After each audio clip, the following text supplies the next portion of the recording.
হ্যাঁ,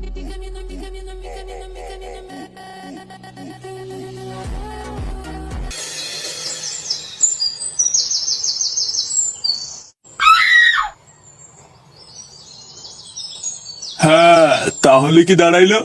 এই ছেলেটা ওই মেয়েটার সাথে লকপক করছে, তাই তো?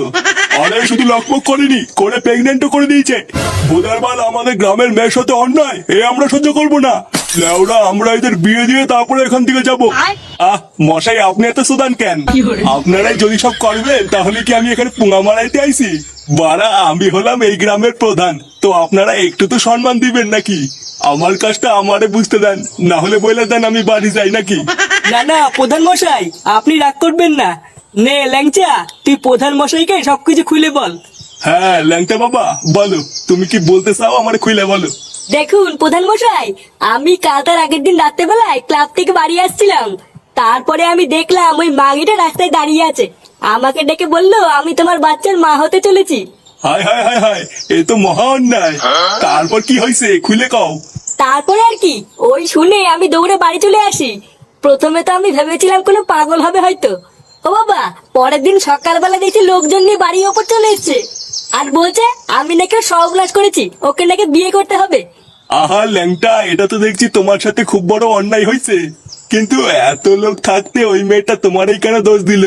তুমি লেওরা নিশ্চয়ই কিছু করছো, না হলে তো এমন বলবে না। দেখুন প্রধান মশাই, আমাদের অনেক শত্রু আছে বুঝলেন তো। লেওরা, আমার মনে হয় কোনো শত্রুই ল্যাংচিকে ফাঁসানোর জন্য এই মাগিটাকে পাঠিয়েছে। দেখো পল্টু, তোমরা লেওরা কোথায় কি গাড় মারায় বেড়াইছো সেটা তো আমার জানার দরকার নাই, তাই না? একটা মেয়ে যখন এত ভরা লোকের মাঝখানে বলতেছে যে তার বাচ্চার বাবা ল্যাংচা, এখানে তো আমার আর কিছুই করার থাকে না, তাই না? ওরা থাকে না মানে? লেওরা, তাহলে আপনি কি বলছেন এসছেন এখানে? বোধার পাল আমি মরে যাবো, তাও এই মাগিটাকে বিয়ে করবো নাই বলে দিলাম। চুপ কর ল্যাংচা, তো ভন্ডামি আর শেষ। এই তো ফুটো চলে এসছে। ফুটো, আমি জানতাম ভাই তুই আসবি, তুই আমাকে ঠিক বাঁচাবি। চুপ বাড়া, একদম চুপ। বাড়ার বার তো সব ভন্ডামের প্রমাণ এখন আমার হাতে, তো সব চোদনামে বেরিয়ে যাবে বুঝলি তো। তুই এইসব কি বলছিস ফুটো? ল্যাংচা আবার কি করলো? আবার জিজ্ঞাসা করছিস কি করলো? এই মেয়েটা সত্যি কথাই বলছে, এই মেয়েটার বাচ্চার বাবাই হলো ল্যাংচা। আর এই যে এটাই হলো তার প্রমাণ, ডিএনএ টেস্টের রিপোর্ট।